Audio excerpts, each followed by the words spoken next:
morning, everybody. Welcome to the kitchen. Today we're going to make ginger cranberry cornbread. And we're going to use two types of ginger, ground ginger and candied ginger, which I love. Now this you can get, I got this at Trader Joe's, but you can also get it at your local grocery store most likely. If not, Amazon does sell it and you can order it online. So this I got at Trader Joe's, but I have gotten it before from Amazon and I have found it in Key Food as well. And here is our mise en place. Mise en place means put in place. Kitchen terminology, French kitchen terminology. When you're in the kitchen and the chef tells you to get your mise en place together, this is what it means. All of your ingredients gathered and measured out.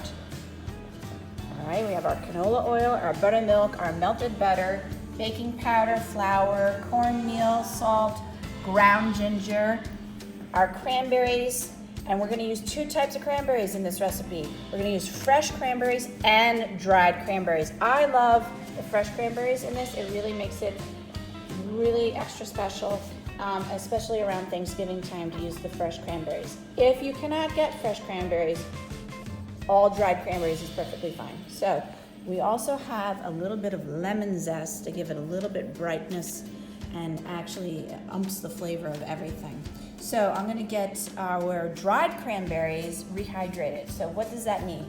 I'm going to put them in a liquid measuring cup, cover it with water, microwave it for 2 minutes, and then strain them out. And that rehydrates them, especially since we're gonna bake this in the oven. So here are dried cranberries that I microwaved for 2 minutes. And I'm gonna strain out that water, and then I'll just let it sit here and dry. Now sometimes I chop up the cranberries. This time I'm not, because I'm also using whole cranberries. It's completely up to you. If you would like to chop up the dried cranberries, go right ahead.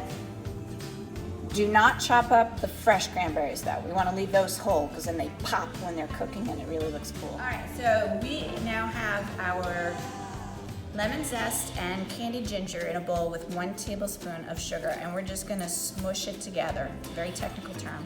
And we're just doing this so that we can separate the candied ginger because we don't wanna add it, and otherwise you'll have a large chunk of candied ginger in one piece of your cornbread.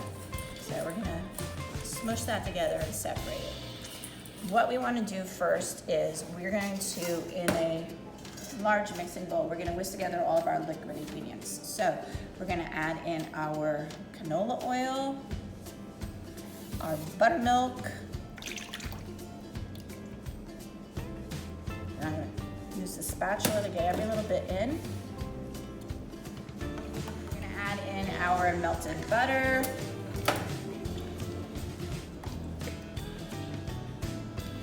and our 3 eggs. You break them up before you put them in. That helps. There we go. Okay.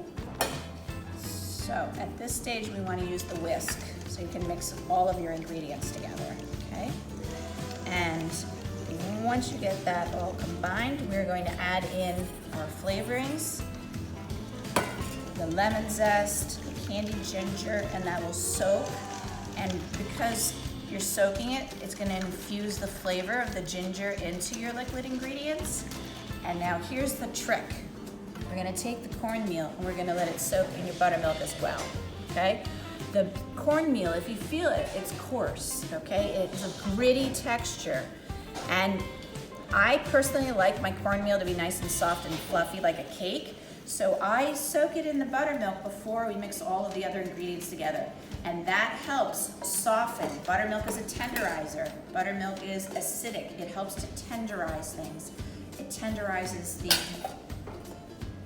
cornmeal, and that will make it really nice and soft, cake-like. If you do not like that texture, if you prefer the gritty cornmeal texture, then you don't need to do this step. But I'm gonna let this sit and tenderize now for about 5 minutes, okay? Our cornmeal's been sitting here for 5 minutes, and see how fluffy it is? It's nice and fluffy. So we're gonna now combine our dry ingredients. So we'll just add in our ground ginger, add in our salt, and our baking powder. And once we stir that together, Then we can fold it into our liquid ingredients. And I'll just quickly stir it together with the back end of our spatula and fold this in. And once I fold it in, then we can fold in our cranberries and our dried cranberries. And I'm going to do this in two ways. I'm going to put it in a loaf pan and also muffins. So for the loaf pan, I'm going to spray it with some Pam to help release it from the tin foil when it's done cooking. But for the muffins, I'm just going to line it with the paper, and then I don't need to spray it at all. And I can use a ice cream scoop disher to portion the muffins. So folding, I'm just going to do this action. You start at 12 o'clock on the bowl, down to 6 o'clock, straight through, flip it over and turn it. Here's our batter. We're going to add in our fresh cranberries and our dried cranberries. Just fold that in. Again, in the same motion that I did before. And once it's all combined, then we're going to put it into our baking dishes.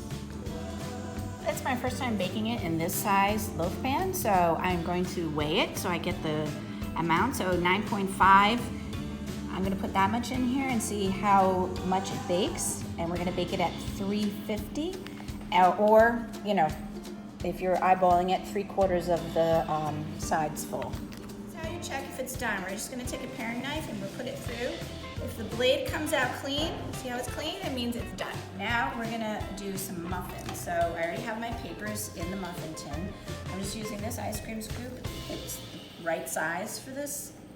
I just fill it in, scoop it right in, and we're gonna put this in a 350-degree oven. You want a hot oven so that way it'll rise up. Here we have our finished muffins and mini loaf. And so our recipe is our ginger cranberry corn muffins, 12.75 ounces of all-purpose flour or 3 cups, 5 ounces of yellow cornmeal or 1 cup plus 2 tablespoons, 2 tablespoons of baking powder, 1 teaspoon of salt, half a teaspoon of ground ginger, 4 ounces of unsalted butter melted and cooled, half a cup of canola oil, 3 eggs, 8 ounces of light brown sugar, 1.5 cups of buttermilk, 10 ounces of dried cranberries, 1 tablespoon of candied ginger finely minced, a half teaspoon of lemon zest, and 1 tablespoon of sugar. I hope you enjoyed it, and we'll make this, and this would be a nice accompaniment for your Thanksgiving dinner. Enjoy!